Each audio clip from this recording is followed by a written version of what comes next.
പിന്നെന്താ പറയണത്, അങ്ങനെ മുതുകത്ത് പറ്റി അങ്ങനെ ഇരിക്കുക മാത്രല്ല, കൊഞ്ചിയും കൊണ്ട് അപ്പോഴാണ് അമ്മ ശ്രദ്ധിക്കുന്നത് ഉണ്ണിയുടെ കയ്യിൽ എന്തുണ്ട്.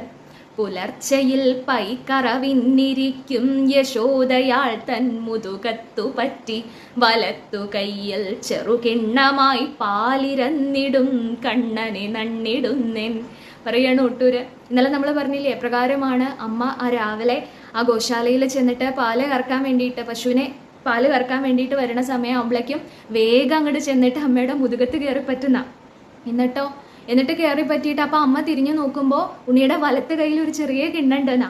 എന്നിട്ട് അമ്മയോട് പറയാം, അമ്മേ ഉണ്ണിക്ക് ഇത്തിരി പാല് തരുമോ, കുറച്ച് മതി, ബാക്കിയൊക്കെ അമ്മ എടുത്തോളൂ, കുറച്ച് പാല് കണ്ണന് തരുമോ എന്നുള്ള ഭാവത്തില് അങ്ങനെ അമ്മയുടെ മുന്നിൽ കൊഞ്ചണ ആ കൃഷ്ണനെയാണ് ഇന്ന് കാണിച്ചു തരുന്നത്. ഈ ഗോശാലയിലെ യശോദാദേവിയായിട്ട് കളിക്കുന്ന കൃഷ്ണന്റെ ആ ഒരു ഭാവം കാണിക്കുന്ന ഒരുപാട് ശ്ലോകങ്ങളുണ്ട് കേട്ടോ ഈ യശോദാ ശിശു എന്ന് പറയുന്ന ഈ ഒരു കൃതിയിൽ.